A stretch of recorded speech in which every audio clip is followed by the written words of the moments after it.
Hello, welcome to our classes. I'm Dr. K.K. Misra. In my efforts of dealing with questions that may trap you in job interview, today another interesting and important question I have brought for discussion, that what makes you angry.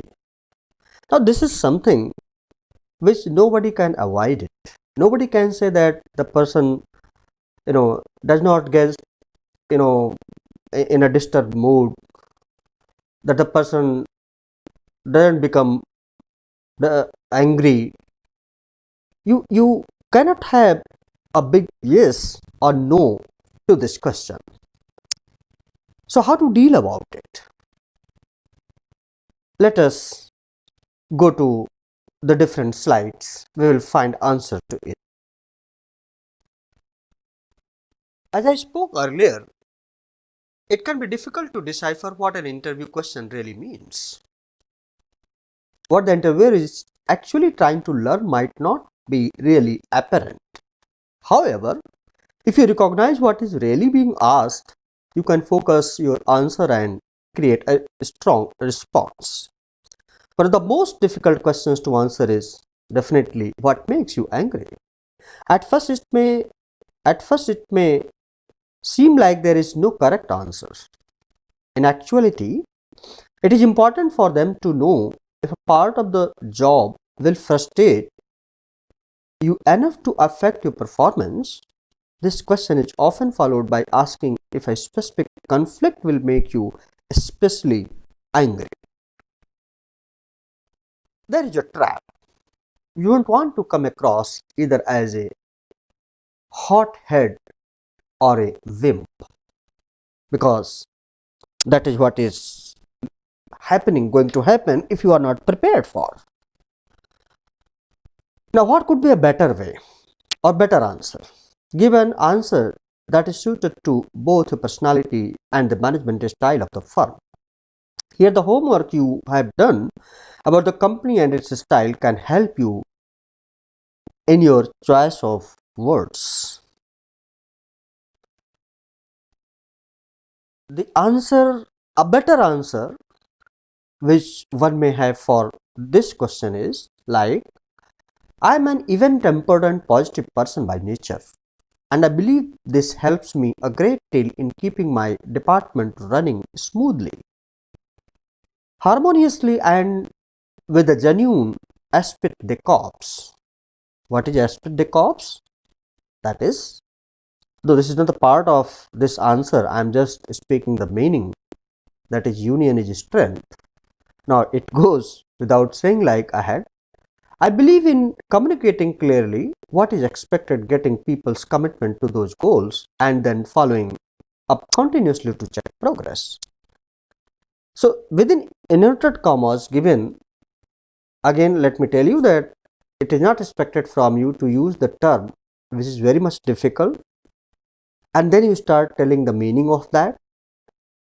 Rather, you use a simple word which is understood easily by the other person, though this is a management jargon as per the corps, but otherwise you need to speak like the way it is written here, or you can get insight from. Let us have another sample answer, or you can say better answer. If anyone or anything is going off track, I want to know about it early. If after that kind of open communication and follow-up, someone is not getting the job done, I will want to know why. If there is no good reason, then I will get impatient and angry. This is naturally happening, or this happens to anybody, and the same may happen to me also. And take appropriate steps therefrom. But if you hire good people, motivate them to strive for excellence, and then follow up constantly, it almost never gets to that state. Because of the sensitive and complicated nature of this question, you need to choose your words carefully. Follow the important tips given below here. First, be honest. They are asking for a reason and you are not doing yourself any favors by just saying nothing angers you. They will assume you are just being polite or telling them what they want to hear. That being said, you should downplay what frustrates you.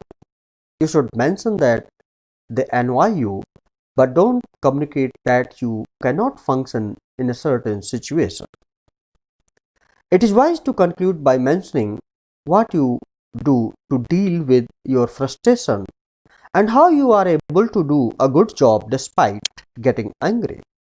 The best approach to this question is to remain calm, reasonable, and positive. Now, there are certain points which one should avoid. In many ways, the areas you should avoid are more important than the points you should include. Your emotional reaction to this question is important to the interviewer. So, the points which you should be avoiding are like, don't get upset. If relating a story from previous work, do not get worked up about something that happened. Second, don't completely deny ever getting upset. Even mentioning mild workplace annoyances answers the question and still communicates that you are a cool and collected individual. After all, you need to be calm, cool, and collected in yourself. Avoid an excessively long answer. It should not seem like you have a long list of anger, including incidents. Don't be too uptight. Showing a little humor about your pet peeves could lighten the mood. Now, what could be the sample answer? Like one given here. I remember at my previous job, one of my co-workers should frequently slack off on the job. All the work would be done, but often others would have to work harder to compensate. It really helped alleviate my frustration by more actively communicating with him. We were able to work together to solve the issue. You can answer the anger interview question by telling how your honest actions caused a resolution to the frustrating event. It may go like this. I try to look at every situation from an analytical perspective and not let my emotions dictate my actions. I have had employees in the past whose professionalism has been questionable and who have not met the requirements of the job. In those situations, I have found that the best policy is to be honest about the issues and offer clear strategies for improvement. Another method is to talk about how you work together or talk with a coworker, a vendor, or a customer to resolve the situation and come to better terms. You can speak like, I don't think anger is an appropriate workplace emotion. I have dealt with situations that I found frustrating. For example, I had a coworker who was very confrontational in her written and oral communication.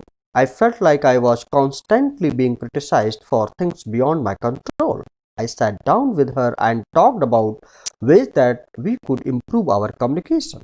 After having that calm, productive conversation, our relationship as co-workers improved greatly and we actually became collaborators on a number of successful projects. Another situation. Finally, you could relate an experience where you worked with a group of co-workers on a project that was experiencing difficulty and how you handled that event actually. This will also show up your group leadership abilities. It may go like this. When I was working on a major project with a team, I got frustrated when one team member failed to deliver an asset on schedule. After promising it would be ready, I took a moment to walk around the block, then invited the team member out for a coffee to talk about what happened and how I could help. My approach focused on how can we fix this in the future rather than on the many ways the coworker messed up. I was glad I took the time to chill out since it turned out my coworker was dealing with serious personal health issues and forgiving deadlines from several other projects. So this was all about that how you can learn from and prepare an answer to this question. I hope that you have liked it. Let me tell you that in my upcoming video tutorial, I'll be talking about why aren't you earning more money at this stage of your career? This is also a question which may trap you in job interview. More video tutorials are available on management subjects, interview questions, and developing soft skills and personality are on my YouTube channel or classes. I believe that you have liked it, and if you have liked it, please do not forget to subscribe my YouTube channel or classes and press the bell button and pass it on to others, those who are needy now and in the future. Please like, share and subscribe. Thank you. Have a nice time. Best of luck.